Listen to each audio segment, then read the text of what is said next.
Hey guys. Tonight we're wandering into a place you might not expect to meet some of the strangest employees in all of ancient history, the cats of the Egyptian temples. The air is warm, thick with the smell of burning resin, and torches flicker along colossal walls painted with gods whose heads never quite look human. At your feet, a dozen pairs of golden eyes glow in the half-darkness, tails swishing with quiet authority.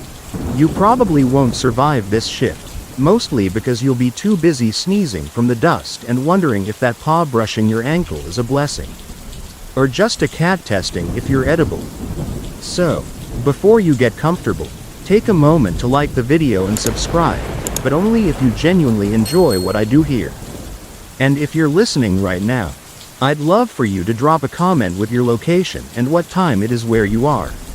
It's always amazing to see where you're all tuning in from across the world. Now, dim the lights, maybe turn on a fan for that soft background hum, and let's ease into tonight's journey together.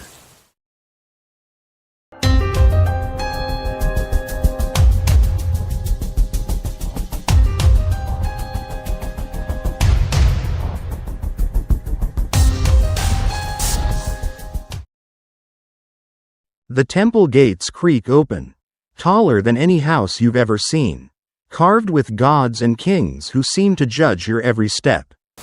The sandstone beneath your sandals is cool, though the morning is already warm. Incense curls upward, competing with the smell of the Nile drifting in through hidden side doors.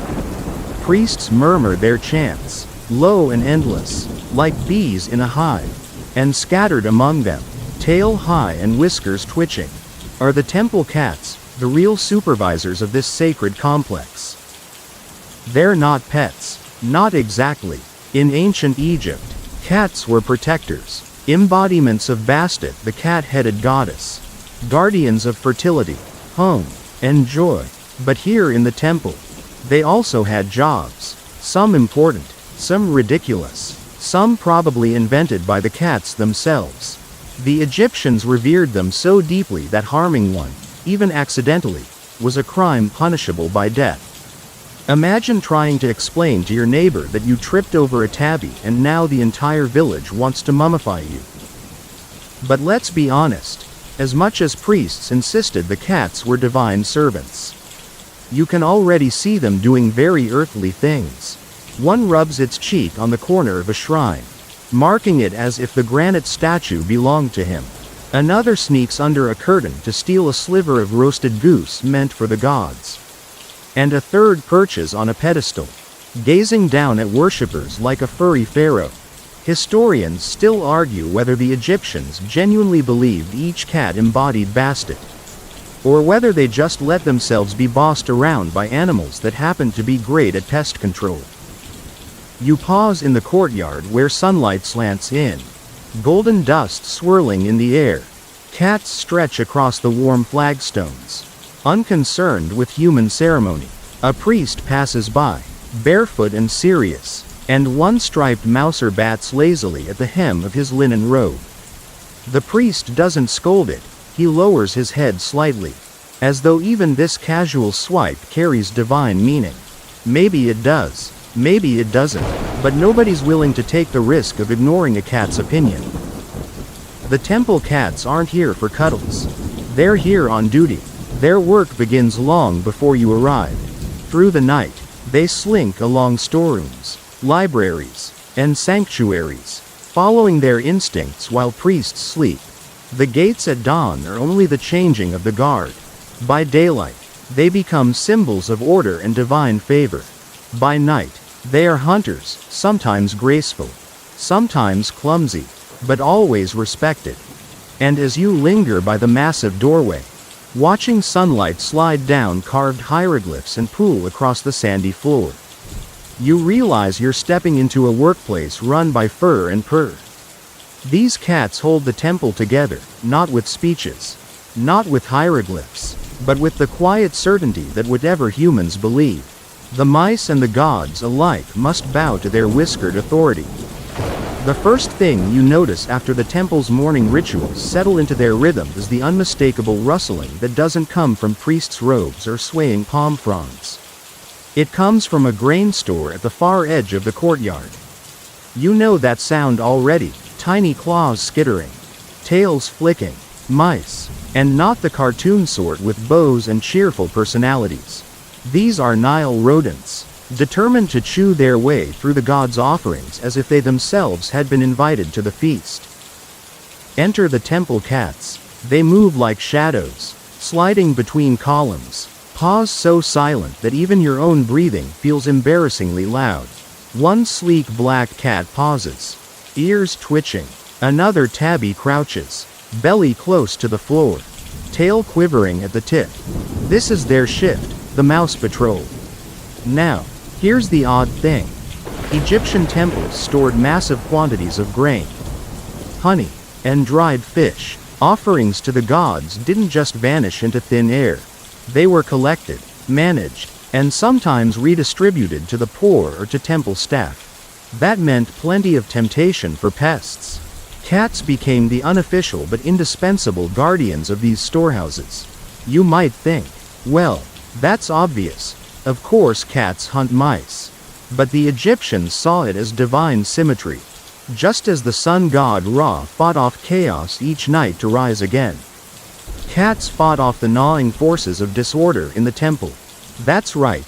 Every time a tabby pounced on a squeaking rodent, it wasn't just pest control. It was cosmic balance. One mainstream fact historians love to share is that cats were often depicted in tomb art crouching beneath chairs. Almost like family members. They weren't tucked away as anonymous animals, they were recognized. But in temples, their role expanded into almost mythic importance. You can imagine a priest explaining to a farmer, "This cat didn't just save your grain, she upheld Ma, the divine order of the universe." That's quite a resume boost for catching one mouse. Of course, cats didn't always play along with the script. Sometimes they ignored the scurrying rodents in favor of sunbathing.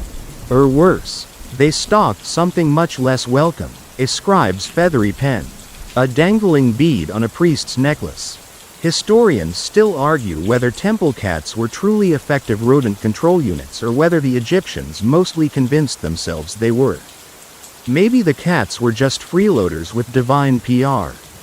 Picture yourself now, following a pair of cats into the granary. The smell is heavy, dusty wheat, dried figs, faint musk of oil lamps. The cats don't notice you. They're too busy working, or pretending to work. Which sometimes looks the same. One leaps onto a stack of woven baskets and disappears into the shadows. Seconds later, a squeak breaks the silence. Then another. The other cat waits below, eyes gleaming, as if ready to supervise the capture. Teamwork, but in the most feline, self-serving way. And when the deed is done, the cat doesn't trot over to the priest with the prize like a proud hunting dog. No, it simply eats where it stands. Whiskers twitching, tail flicking. There is no applause, no blessing, just quiet efficiency. The priests may whisper prayers of thanks, but the cat is too busy licking its paw to notice. You catch sight of a carved relief on a nearby wall, Bastet in her feline form. Poised with elegance, one paw raised, she looks serene, motherly, protective. Now imagine that carved figure watching the scuffle you just saw, the bloody little truth of rodent patrol. The sacred image and the daily reality sit side by side, and neither cancels the other out. Later, when the sun is high and the priests chant their midday hymns, you hear another rustle behind the altar. A mouse dares to dash across open ground. Immediately, two cats spring into action. Their paws thud against the stone floor. Claws scrabble, tails lash. The chase streaks right past a line of chanting priests, who barely falter. Maybe they're used to it. Maybe they've learned that divine service and pest control coexist perfectly well in the same sacred space. You can't help but smirk. You came expecting solemn worship. And here you are, watching a half-baked comedy of mice and mousers in the holiest place in Egypt. And yet, without these whiskered patrols, the temple's offerings might never survive the night. The gods, it seems, rely heavily on their feline employees.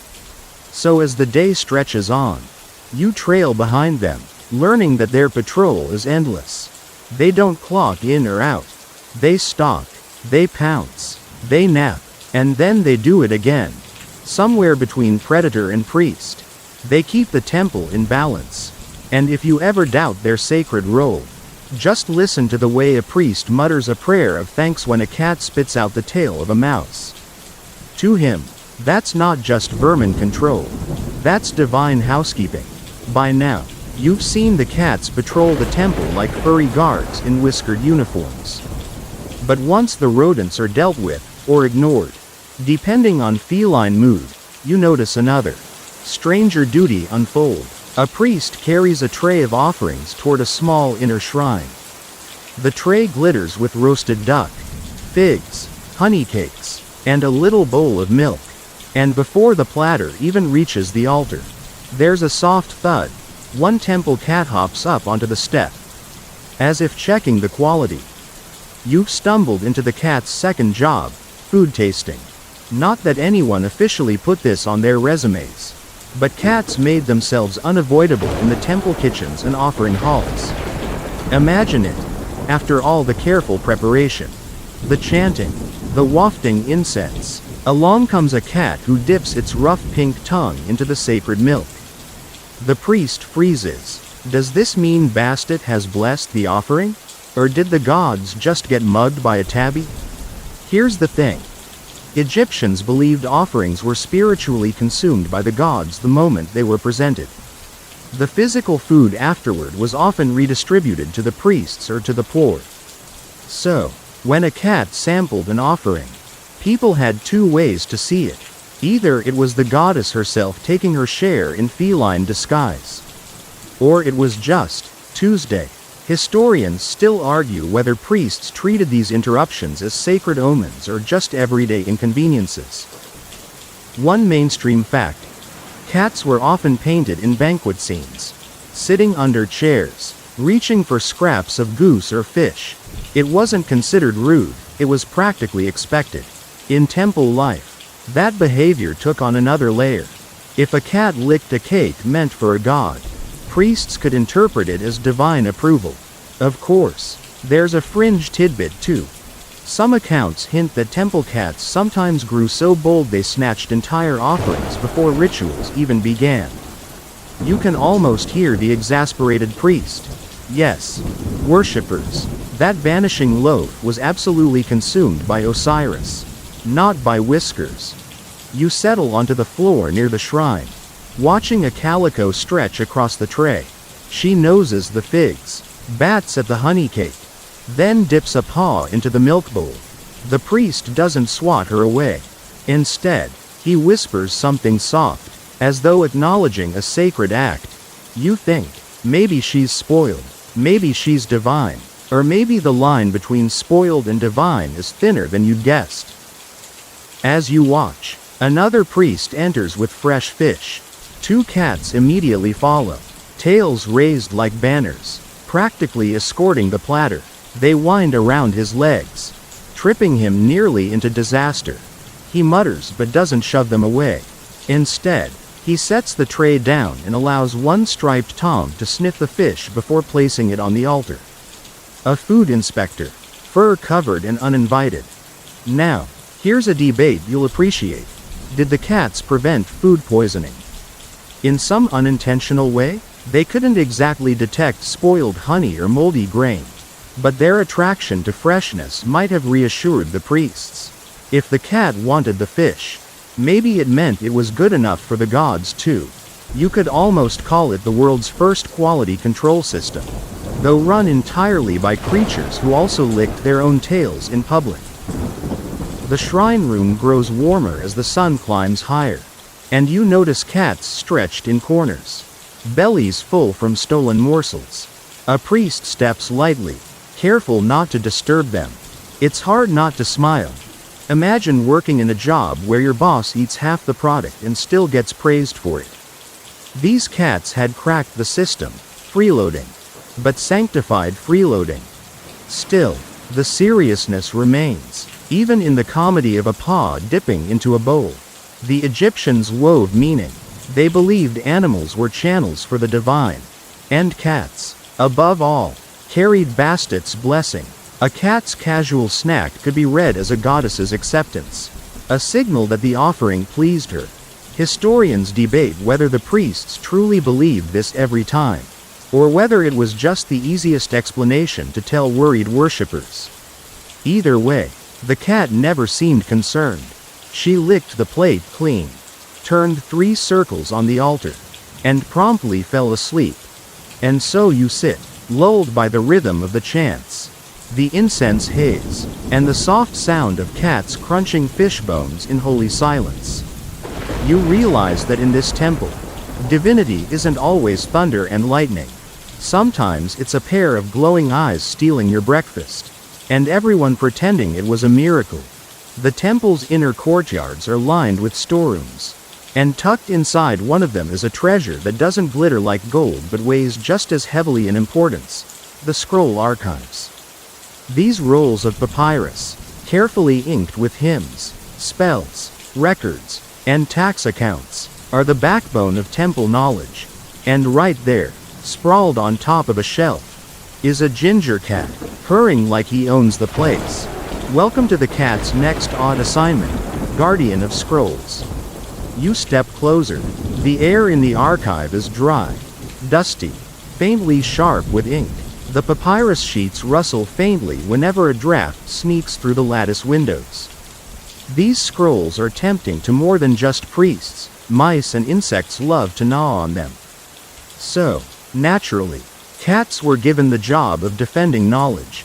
But as you watch the ginger Tom flex his claws dangerously close to a scroll's edge, you realize their loyalty was negotiable. Here's a mainstream fact. Egyptian scribes worked painstakingly with reed pens and black or red ink made from soot and ochre. The scrolls they produced could take weeks to complete. Imagine the heartbreak of discovering that after all that work, a rodent had chewed a corner off, or, worse, that a cat had decided the scroll was an excellent scratching post. Historians still argue whether cats in temples were really assigned as guardians or whether scribes just tolerated them because the alternative, rodents, was worse. You crouch low, watching as another cat, smaller and striped, wriggles its way between 2 stacked baskets of papyrus. The scribe sitting nearby doesn't even flinch. He just keeps writing, one hand idly reaching to rub the cat's head as if this is all part of the normal office routine. It's hard not to laugh. It's basically the ancient equivalent of a cat lying across your laptop keyboard while you're on deadline. A quirky tidbit surfaces here. Paw prints have actually been found pressed into ancient manuscripts. Not just Egyptian ones but across the ancient world. You can picture it. Some poor scribe sets down his half-finished papyrus, stretches his back, and in that moment a curious feline strolls right across the wet ink. The result? Eternal proof that cats have been sabotaging our documents for millennia. Somewhere, a priest may have stared at those smudges and muttered, "Yes, divine will works in mysterious paw-shaped ways." The archive is a place of whispered importance. The priests believe the written word carries divine power. Every scroll is an echo of the god's speech, a way to preserve the sacred order. But look closer, and you see the ginger cat rolling onto his back, paws in the air, directly on top of a basket labeled with a scribe's name. It's hard to imagine that godlike seriousness survives underneath a purring furball who just sneezed on the papyrus. One priest enters, clutching a fresh scroll.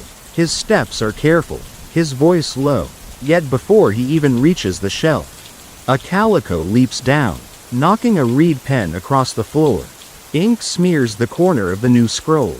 The priest sighs but doesn't shove her away. Instead, he mutters a quiet prayer, sets the scroll carefully aside, and lets the cat curl up in its place. You can almost hear him thinking, better a blessed smudge than a rodent's bite. Scholars debate whether this tolerance was genuine reverence or simply necessity. Perhaps the priests chose to interpret feline mischief as divine intervention rather than admit they couldn't control the animals. After all, which sounds better? Bastet has marked this scroll with her paw. Or, our storage is infested with cats, and they keep ruining things. The light in the archive grows dim as the sun shifts, and the cats stretch, yawn, and resume their patrols, or naps. A striped mouser sits neatly at the doorway, eyes fixed on shadows, daring any mouse to try. Another curls into a basket, chin resting on centuries of sacred wisdom as if it were a pillow bought just for him. You wonder how much knowledge has been saved because of their presence, and how much has been irreversibly paw-printed into absurdity. And so you stand among the scrolls, half impressed, half amused.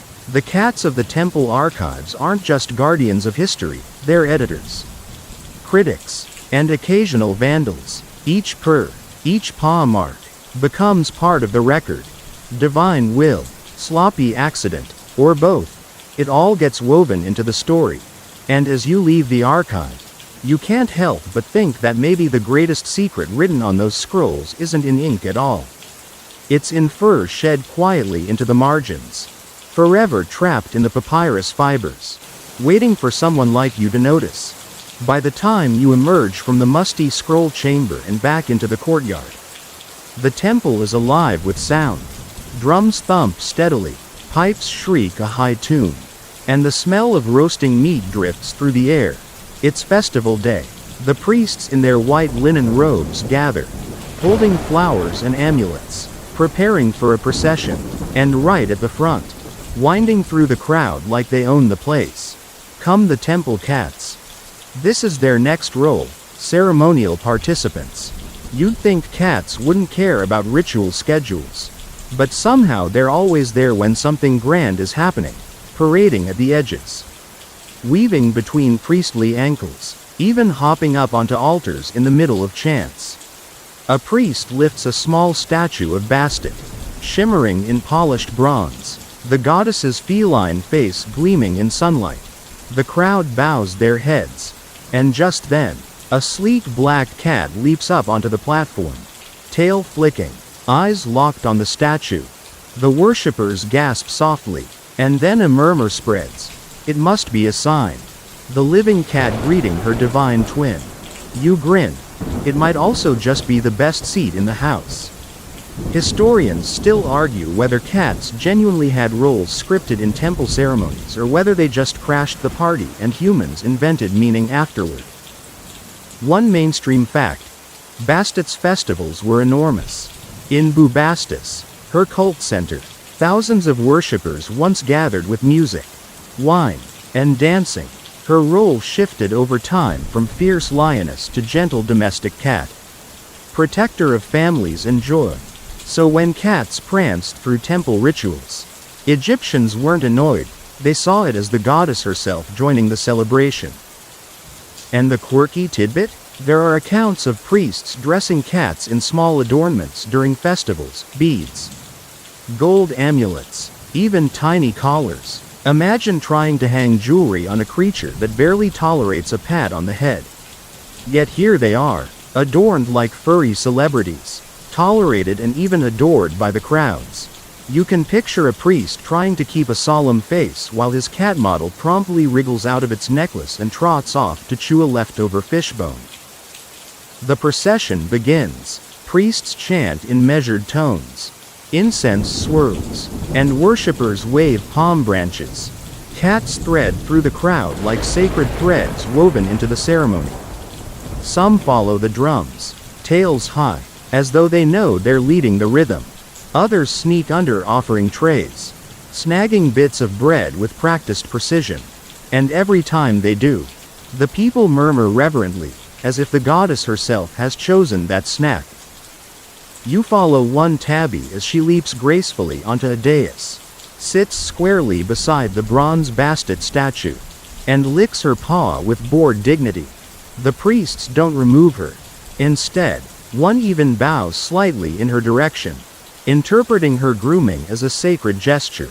Meanwhile, you're struggling not to laugh. It looks suspiciously like she's saying, "Yes, yes, honor me, now bring more fish." Scholars still debate whether this acceptance of feline interruptions reflected genuine religious belief or simply the Egyptians' reluctance to challenge an animal so culturally protected. After all, who's going to be the unlucky priest who shoos away what might be Bastet herself? It's easier to reinterpret chaos as divine order. As the festival reaches its peak, music swells and dancers spin. The cats become part of the spectacle. Their golden eyes catch torchlight. Their fur glimmers in shifting colors. The crowd cheers louder when a striped mouser leaps dramatically from one altar to another, landing in the middle of a basket of flowers. The petals scatter, worshippers gasp, and immediately someone cries, "A blessing." Of course, always a blessing. The sun lowers, shadows lengthen, and the festival slowly unwinds. Cats curl in the laps of weary priests, nap on half-empty offering trays, and weave lazily among discarded flower garlands. The sacred and the ordinary blur completely. You can't tell where ritual ends and feline freeloading begins. Perhaps that's the point. Perhaps the Egyptians believed that in their unpredictability, cats embodied the mystery of the gods themselves. Sometimes aloof, sometimes affectionate, always impossible to control. And as you watch the last rays of light spill across the temple courtyard, with cats draped like living ornaments across the altars, you realize this is no accident. The ceremonies may belong to the priests, but the atmosphere belongs to the cats. They've turned divine rituals into their playground, and somehow, everyone cheers them for it. By evening, the drums have quieted and the smoke of incense has thinned into ribbons drifting out across the Nile. The festival's clamor fades into the low hum of temple life, and you slip into a quieter chamber where a different scene unfolds. Here, the air smells faintly of herbs, coriander, garlic, frankincense, and the faint sound of chanting filters in through narrow windows.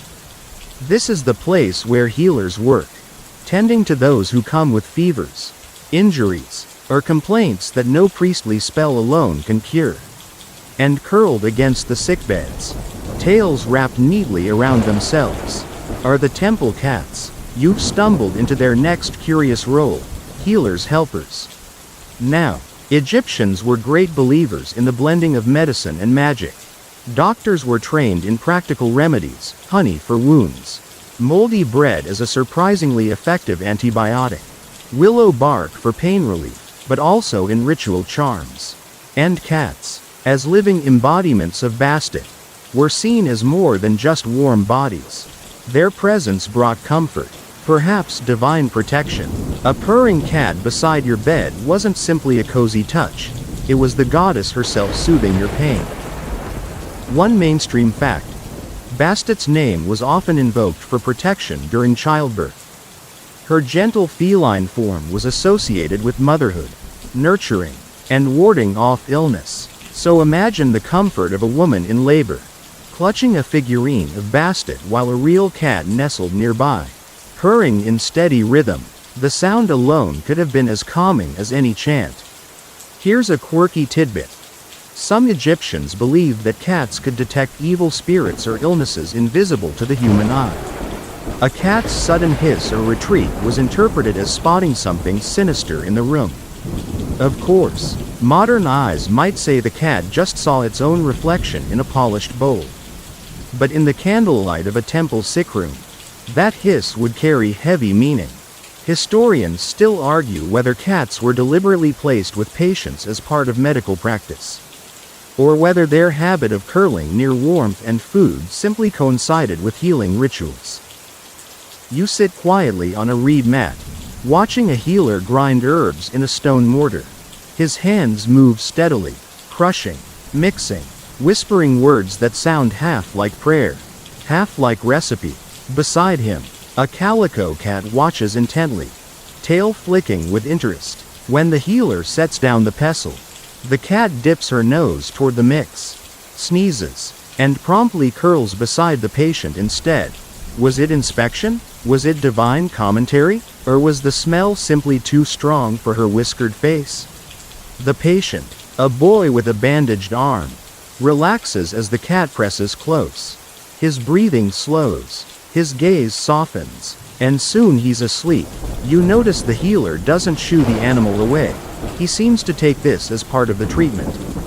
Perhaps the warmth, the steady vibration of purring, and the symbolism of divine companionship all work together to soothe.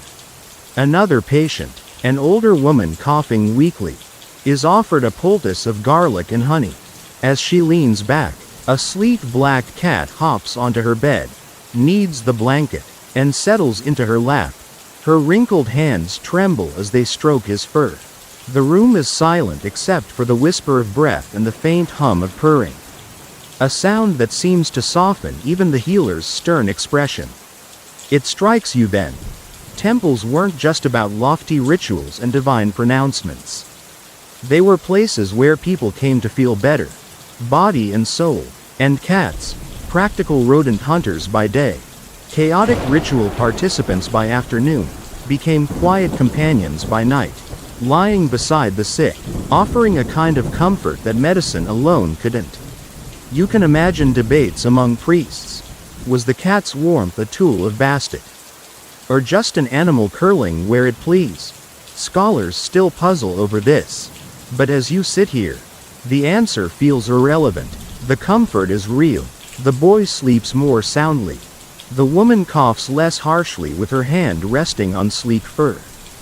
Whether divine or coincidental, the result is the same. The chamber grows hushed, lantern light flickering over painted walls of lotus and falcon gods. The healers move softly, their steps padded on reed mats. And always, the cats remain, half nurses, half goddesses, purring through the night. The temple doesn't really sleep, even when the priests withdraw and the sick drift into restless slumber. There's always some small sound, the shuffle of sandals, the murmur of a night chant, the splash of water poured in offerings. And then there's the skitter. You hear it as you follow a priest through a long passageway, the scratch of tiny claws. The faint squeak that betrays the most ancient of human enemies, the mouse. Here, the cats shift into their most practical job, rodent guardians. The temple is stocked with offerings, grain, dried fish, bread, fruits stacked neatly in baskets. The Nile's annual flood may nourish Egypt, but it also brings waves of pests. Left unchecked, rats and mice would chew through supplies, ruin offerings to the gods, and spread disease. So the cats patrol, not as pampered pets, but as vigilant sentries with whiskers twitching and eyes glowing in the lamplight. One mainstream fact: granaries in ancient Egypt were absolutely vital, and protecting them was a sacred duty. Priests took stock of every basket of barley, every jar of grain. The cats weren't just tolerated, they were cherished as protectors of divine property. Their work meant stability for both temple rituals and the wider community. A quirky tidbit: some murals depict cats not only catching mice but presenting them, almost like trophies, to humans or even gods. You picture a sleek feline, mouse dangling from its jaws, trotting proudly toward a carved statue of Bastet. Was it ritual symbolism, or just an artist's playful nod to something they'd actually seen? Historians still argue whether these images carried ritual meaning or were simply cute observations of daily life. You crouch low as one cat slinks along the base of a wall. Her body moves like liquid shadow, shoulders rising and falling in rhythm. Suddenly, she freezes. The room goes still. Then, a pounce, a squeal, silence. She emerges, tail high, prize dangling, eyes gleaming like she's just defeated an invading army. And in a sense, she has. The priests don't flinch at the kill. In fact, one bends down and murmurs a prayer of thanks. That's the thing about this temple. Every small act carries spiritual weight. A mouse caught isn't just pest control, it's the goddess Bastet maintaining order. Fending off chaos. Remember the crocodile dung sunscreen you encountered earlier? This isn't that weird. Rodent warfare simply made sense in both earthly and cosmic ways. You follow another group of cats into a storeroom. The air is thick with the smell of grain and earth. Moonlight filters in through high slits, catching dust motes in silver beams. The cats patrol like a silent unit, tails flicking, ears pricked. A younger cat chases her own shadow, batting clumsily, while an older Tom swats her on the head like a stern uncle reminding her to stay focused. You can't help but laugh softly at the sight. Security team with one rookie clowning around. And then there's the scholarly debate. Some argue cats were deliberately bred and trained for this role, while others insist they simply gravitated toward temples because of food supplies. Were they employees of the gods, or opportunistic freeloaders? Historians still argue whether their presence was orchestrated or just conveniently welcome. You, however, watching this sleek army glide along storerooms, can't help thinking, planned or not, the cats have taken ownership. There's a rhythm to it, the soft pads of paws, the sudden squeak and thud, the hiss that echoes against stone. You trail behind, trying to keep up, but the cats slip through gaps and vanish into shadows faster than your eyes can adjust. Occasionally, you glimpse the gleam of their eyes, reflecting lamplight like green jewels, a reminder that in this place, they're more than animals, they're security officers with divine authority. When the patrol ends, the cats return not to cozy beds but to scattered corners, perched on temple statues. Lounging in doorways, curled atop empty baskets, they stretch, lick their paws with casual grace, and stare at you as if to say, "We've handled the night shift. You're welcome." And you realize that in the grand hierarchy of the temple, these cats occupy a strange dual space, half divine emissaries, half working class guardians. It's a balance you'll see again and again, sacred and practical, woven so tightly that even the squeak of a trapped mouse carries echoes of prayer. Daylight spills across the courtyard again, slanting golden beams onto whitewashed stone.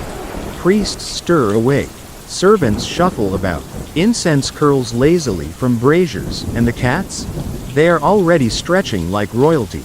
You spot one rolling languidly in the dust, another perched neatly on a pedestal, tail wrapped around its feet as if posing for a sculptor. And then you notice something odd. A priest carefully fastening a little gold collar around the neck of a sleek, black-coated cat. You blink. Did you just stumble into ancient Egypt's first runway show? Because what you're seeing is cats as jewelry models. Yes, while some humans were lucky enough to wear gilded amulets in honor of Bastet, the temple cats often carried the same bling. Their collars weren't simple ropes of fiber. Some were adorned with bronze, faience beads, or even delicate plates of gold hammered into shapes of lotus flowers or protective eyes. Here's your mainstream fact. Amulets in Egypt weren't just for show. They were believed to carry real power. A scarab bead meant protection. The eye of Horus warded off illness. To put these charms on cats wasn't frivolous. It marked them as extensions of divine will. When a cat padded through the temple halls, glinting with golden trinkets, it wasn't just decoration, it was Bastet herself shimmering in the flesh. But here's the quirky tidbit.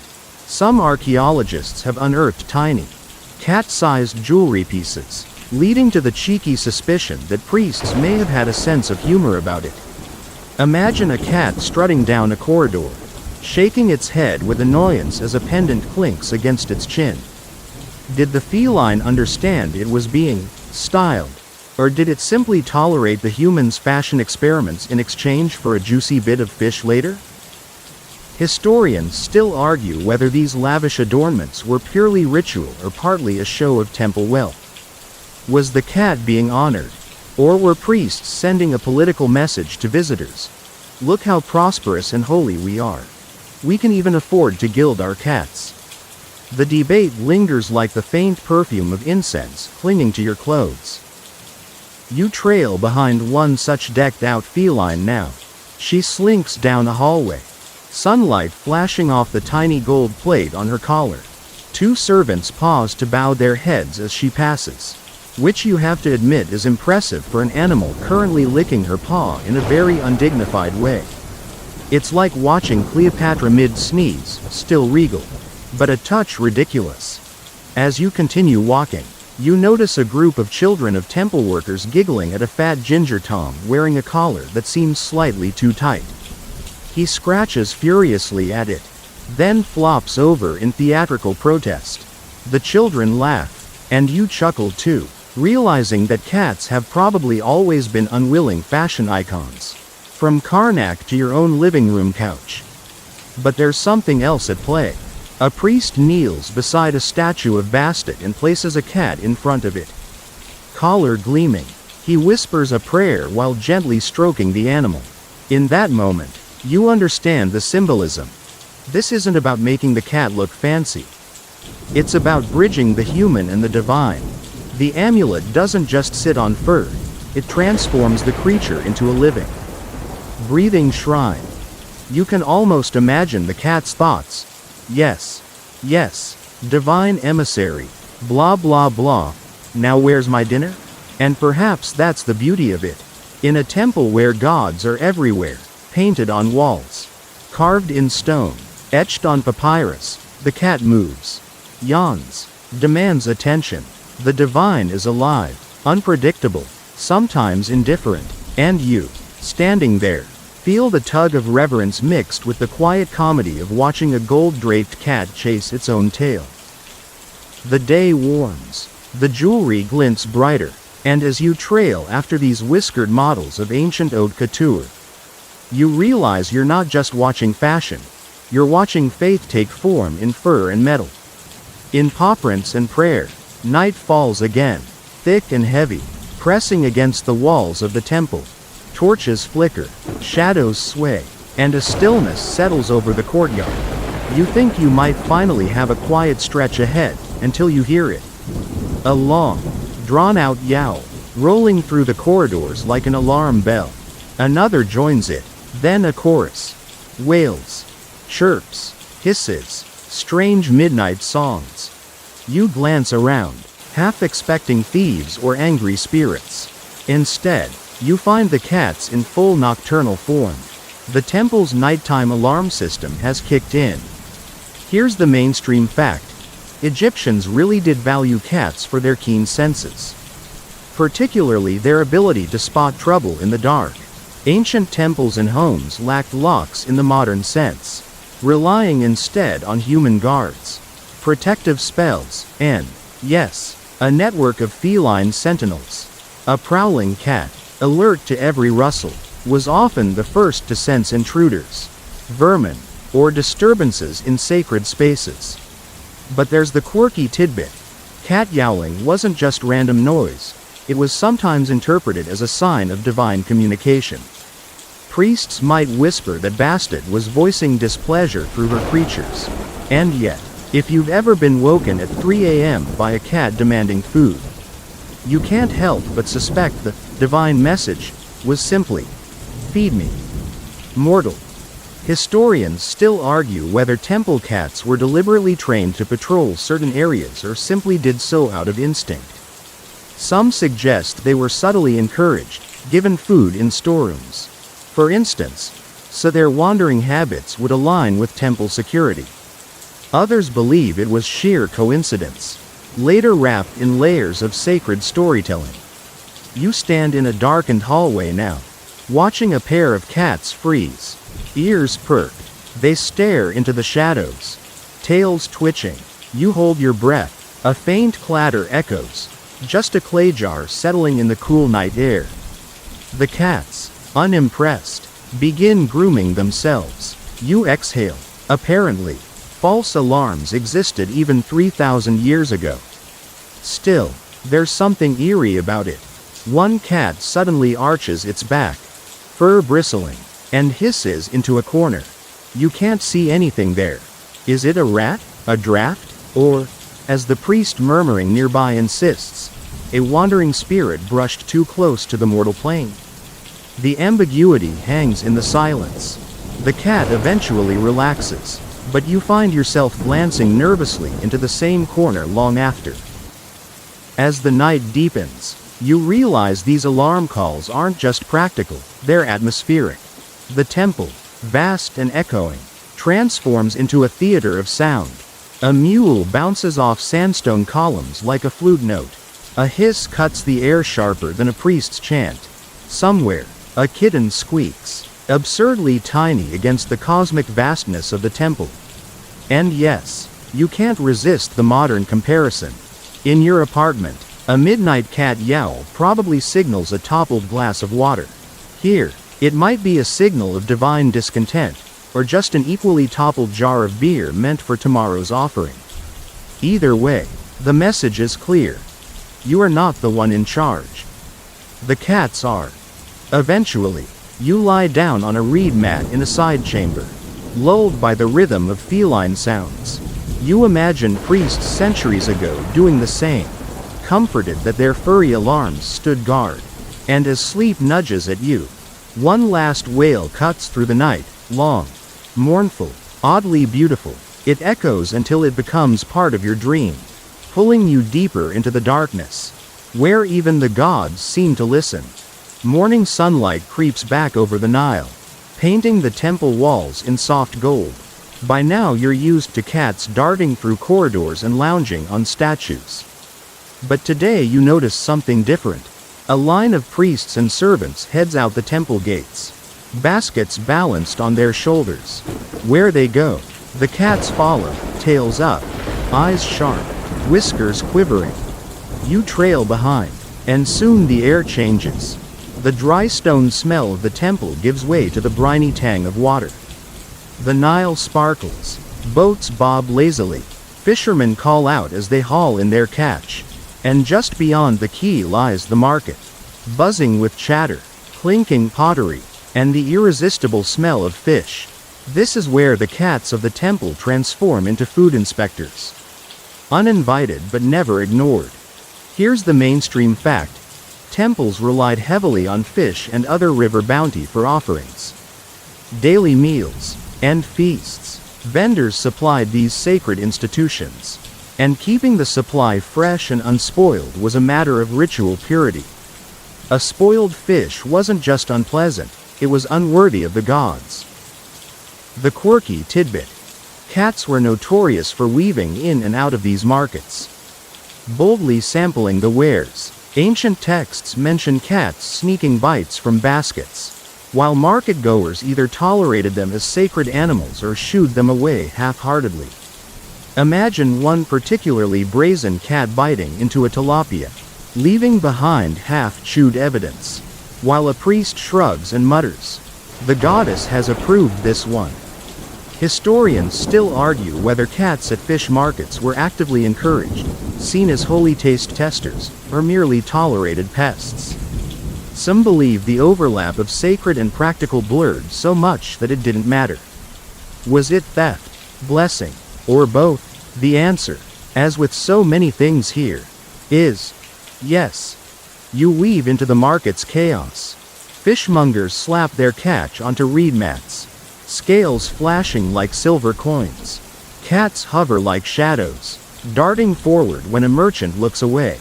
You watch one ginger tom pad deliberately up to a basket of mullet, sniff with exaggerated seriousness, and then walk away as if rejecting it on divine authority. Another leaps straight into a pile of Nile perch, scattering scales into the air like confetti. The crowd barely reacts. Some laugh, others roll their eyes, but no one harms the cats. To strike them would be taboo. One fisherman even bows his head slightly after a cat nibbles his catch, muttering a prayer as though the goddess herself had taken her share. You catch sight of a priest kneeling near the water, a basket of fish at his side. He waits patiently as two temple cats sniff at the offering. tails twitching. When one finally takes a bite, the priest smiles faintly, as though reassured that the meal is fit for divine acceptance.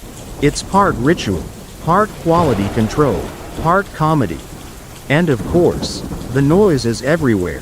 Children shout as cats chase fish guts tossed aside. Dogs bark on the fringes, but never dare come too close to the cats, who swat them away with casual disdain. The whole scene feels more like a carnival than a solemn supply run. You imagine the cat's internal monologue. Yes, mortal, your perch is acceptable. I will take this one home. No need to thank me. And honestly, the smug little head tilts seem to confirm it. By the time the baskets are loaded onto temple donkeys, the cats are full, their whiskers slick with fish oil. They pad back up the path with the priests, tails swaying like banners of victory. The market quiets behind you, but its laughter and yowls linger in your ears. You realize that here, as in so many places, cats bridge two worlds: scavengers and saints, freeloaders and inspectors, thieves and divine auditors, and somehow, everyone agrees to let them have the final word. By now, you've grown accustomed to the cats drifting in and out of rituals, feasts, and patrols.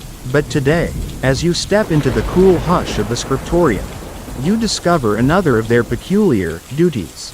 The room is lined with shelves of papyrus scrolls, reed pens laid neatly beside shallow palettes of ink, and rows of scribes bent over their work, lips moving silently as they copy text after text. It should be serene, and yet, it isn't. Because the cats are here too. One slender tabby curls directly on top of an unfinished scroll, her tail flicking across carefully inked lines as though daring the scribe to object. Another bats playfully at a reed pen, smearing the fresh ink into an accidental block that will outlast empires. A ginger tom sprawls across the lap of a scribe, purring so loudly you can almost feel the vibration across the quiet chamber. Here's the mainstream fact: scribal work was sacred in ancient Egypt. Copying texts preserved hymns, spells, laws, and wisdom literature. Scribes were respected, sometimes second only to priests. The integrity of a manuscript mattered deeply. To have cats wandering across them? At first glance, it seems absurd, yet the cats were tolerated, even indulged, because their divine connection outweighed the occasional ink smudge. The quirky tidbit: some papyri actually survive with paw prints pressed into the ink. You can picture the scene: an exasperated scribe sighing as a cat tramples across fresh writing, leaving a forever marked reminder that feline co-authors existed long before footnotes and citations. Scholars today chuckle at these ghostly paw impressions, half annoyance, half accidental blessing. Historians still argue whether scribes found the cats a nuisance or a source of comfort. Were they protective mascots of wisdom, or simply fuzzy chaos incarnate? No consensus exists. Perhaps, like you watching now, it was both, equal parts irritation and endearment. You settle beside a young scribe. His hand moves with disciplined rhythm, reed scratching on papyrus. Just as he begins a new line, a cat leaps onto the table, scattering brushes. Ink splashes onto the scroll in a dark blotch. The scribe pauses, sighs deeply, and then calmly adjusts his work to incorporate the mess into the margin. No curses, no anger, just acceptance. It feels oddly modern, like someone quietly fixing a typo caused by autocorrect. Nearby, another priest strokes the cat in his lap, murmuring. Bastet approves of knowledge too. You can't help but laugh softly, divine approval by furball interruption. The cats seem to know they own the place. One climbs onto a high shelf, tail dangling across ancient scrolls like a bookmark come alive. Another curls up inside an empty basket meant for storing manuscripts. Snoring gently, the scribes write on, unfazed, as though the temple has always balanced precision with unpredictability. It dawns on you that in this chamber, knowledge and chaos coexist, and maybe that's the point. Sacred texts, copied letter by letter, carry weight and permanence, but the paw print pressed clumsily across a hymn reminds you that life, even divine life, has room for imperfection. The goddess Bastet, both fierce protector and playful spirit, is embodied in every meow, every blot of ink, every scroll saved or spoiled. When you leave, you glance back one last time. A scribe bends low over his work, steady as stone. Beside him, a cat yawns so wide it nearly unhinges her jaw, then curls up and dozes off, her tail twitching across the corner of a scroll that will be read centuries later. A footnote of fur, preserved forever. The air grows heavier as you step deeper into the temple complex. Incense lingers thick, sweet but edged with something sharper, natron, resins, and the unmistakable undertone of drying flesh. This is the embalming chamber, where life and death meet in ritual precision. And here, too, you find the cats.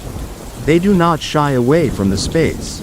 Instead, they slink among jars of oils and heaps of linen strips, their paws padding silently across cool stone. One pauses to sniff at a basket of herbs. Another crouches, fascinated, as a priest carefully measures natron into a clay bowl. You half expect the cats to scatter at the strange smells. But no, they linger, as though apprentices to this solemn work. Here's the mainstream fact. Embalming was a sacred, elaborate process in ancient Egypt, preserving the body so the soul could live on. Temples sometimes had entire wings devoted to this task, with specialists who handled different stages. And cats? They were constant companions, often watching, sometimes interfering, their presence weaving them into the ritual rhythm of death. A quirky tidbit. Archaeologists have found evidence of cats actually mummified alongside humans, tucked into coffins as guardians, or prepared on their own with extraordinary care. Some were wrapped in intricate diamond patterns, others with gilded masks. The idea of cats casually strolling into embalming chambers becomes even stranger when you realize many of them would eventually receive the same treatment themselves. Apprentices today, mummies tomorrow. Historians still argue whether cats had formal roles in the embalming process or were simply tolerated strays that temple workers fed. Some suggest priests deliberately encouraged their presence, seeing them as guides between the living and the dead. Others think it was more practical. Cats kept rodents away from the offerings meant for the deceased. Both possibilities hum quietly in the chamber's thick air. You crouch near one priest as he rubs resin onto a linen strip. His hands are steady, deliberate, repeating a process practiced for centuries. A cat hops lightly onto the table beside him. For a moment, you tense. Surely this is a mistake. But the priest only smiles faintly, murmurs a prayer, and lets the cat curl beside the body. The sight is surreal. Life and death sharing the same small space. Fur brushing against linen wrappings. One kitten, more mischievous, paws curiously at the edge of a jar filled with natron. You hold your breath. The priest gently shoos it away before it can tip the jar.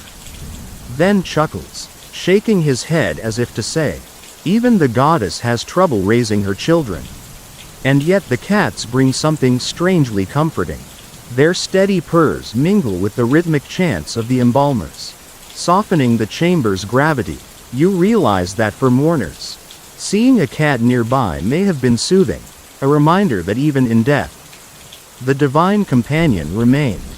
As you leave, you catch sight of a carved relief on the wall.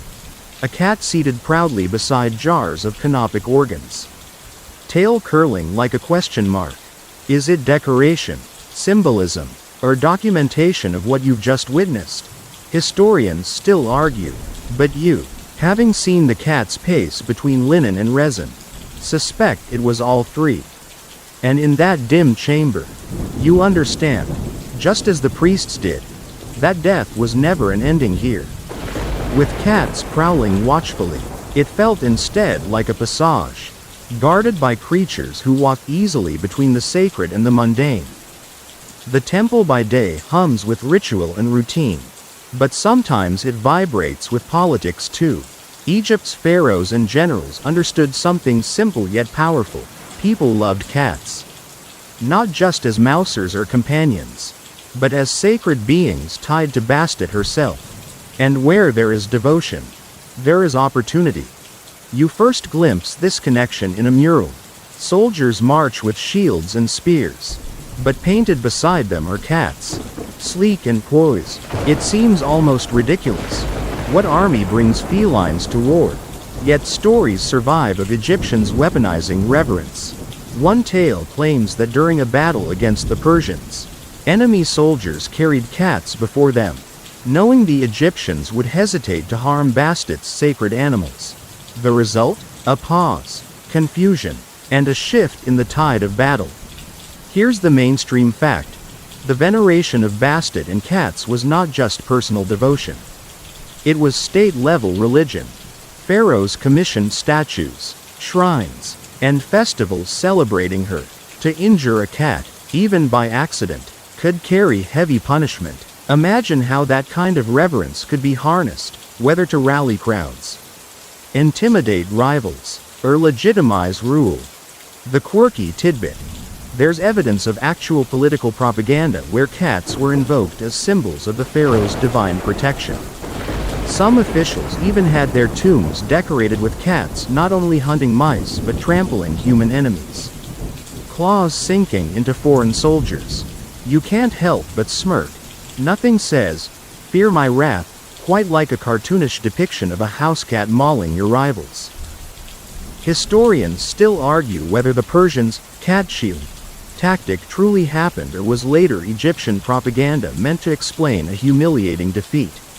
Was it history or storytelling spun to soothe wounded pride? The debate lingers like incense smoke, refusing to settle.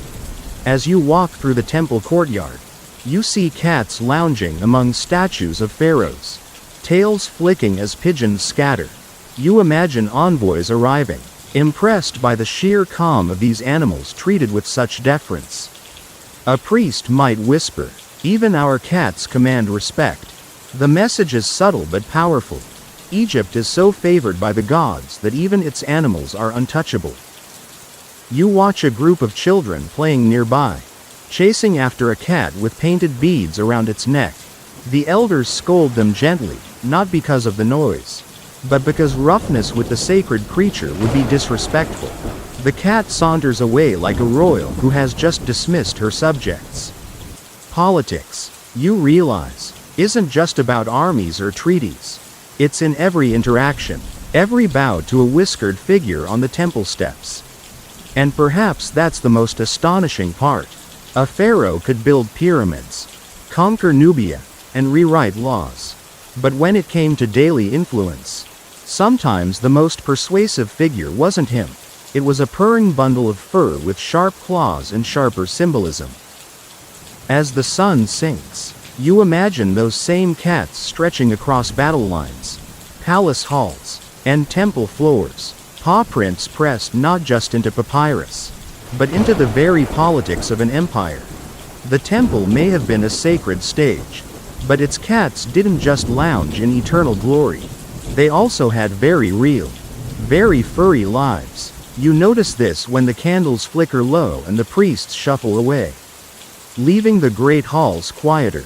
Out of the shadows, little dramas unfold, hidden skirmishes, furtive paw swats, even a daring leap onto a basket of dried figs.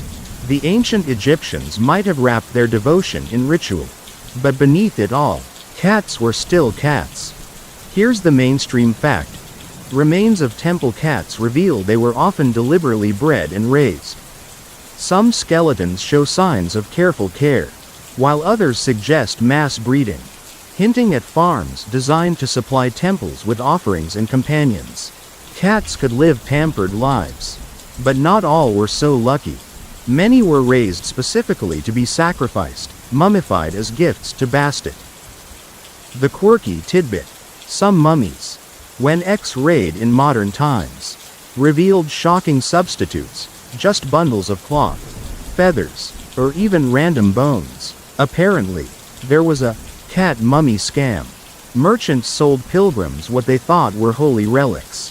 But inside was anything but. You can almost hear some ancient vendor muttering, "Well, technically it's still feline, adjacent." Historians still argue whether the sheer number of cat mummies, millions, reflects deep devotion or a more cynical commercial industry feeding on faith. Were Egyptians truly honoring Bastet with heartfelt offerings? Or were priests and traders exploiting supply and demand? The answer is probably a blurry mix of both. You picture yourself crouched in a storage chamber filled with rows of clay jars. Each one holds a tiny, wrapped form, like an army of silent companions stacked for eternity. It feels overwhelming, almost claustrophobic. At the same time, it's oddly comforting. Each cat a thread in a vast web of devotion binding human and animal. Back in the courtyard, you see the living side of this legacy. Cats strut boldly among the priests, stealing scraps, curling up beside the sacred fires, and occasionally delivering gifts of dead mice right in the middle of ceremonies. The priests don't always seem thrilled, but they play it off, muttering prayers as though the interruption were intentional. It's as if the cats themselves are reminding everyone, yes, we're sacred, but we're also still very much in charge. Even the most ordinary behaviors take on cosmic weight. A cat stretches across a stone step, and someone whispers, "That is Bastet blessing our doorway." A kitten sneezes, and suddenly it's interpreted as an omen. Good or bad depending on who's watching. You stifle a laugh, it's like astrology. But fuzzier. The temple, you realize, was less a place of sterile worship and more living ecosystem. Cats weren't just decorative icons, they were unpredictable, messy, stubborn little beings whose quirks had to be absorbed into the rhythm of ritual. They knocked over jars, scared pigeons, and occasionally decided the pharaoh's sandals made an excellent scratching post. And somehow, all of it was folded into meaning. As night deepens, you feel a strange affection. These weren't remote divine avatars. They were warm, breathing, slightly mischievous animals who managed to claw their way into immortality.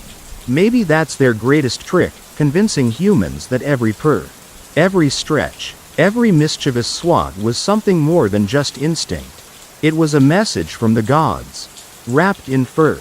By now you've walked through chambers heavy with incense, followed paw prints across stone floors, and peeked into storerooms filled with endless jars of wrapped offerings. You've met the pampered temple cats who lounged on cushions beside noblewomen, and the scrappy kittens who treated the altar like a playground. You've seen cats turned into holy symbols, into commodities, into guardians, and into tricksters who refused to be tamed. And in this final stretch, the story begins to soften, like the hush of night after the temple fires are banked low. Here's the mainstream fact. Bastet's worship eventually declined with the fading of traditional Egyptian religion. Temples were dismantled, statues toppled, and the once mighty cult of cats receded into the dusty background of history. Yet cats themselves endured, padding silently into households across the world. The Egyptians may have lost their gods, but the animals remained, still curling up by fires, still demanding food on their terms. The quirky tidbit. Even today, archaeologists sometimes stumble on cat cemeteries in the desert, where thousands of mummified felines are buried together. Some locals half-jokingly warn that disturbing them brings bad luck. It's less mummy's curse and more cat's curse, which honestly feels scarier, because you just know they'd knock something off your shelf at 3 a.m. Historians still argue whether Egyptians truly believed every cat embodied divine essence, or whether they simply used feline imagery as a convenient religious metaphor.